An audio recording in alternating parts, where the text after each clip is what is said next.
আলু আর রসুন, আলু রসুনটা ভেজে নিচ্ছি। গোটা রসুনগুলো ভাজা হয়ে গেছে।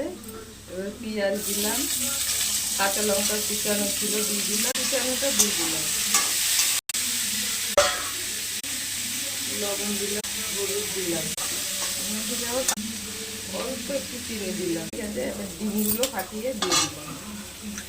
আমি 2টো ডিমের করলাম। দিলাম, হয়ে গেছে ডিমের ভুজিয়া। এবার নামিয়ে দেবো। এইভাবে ডিমের ভুজিয়া করে খেয়ে দেখবেন, ভালো লাগবে। উপর দিয়ে একটু ধনেপাতা ছিটিয়ে দেবেন।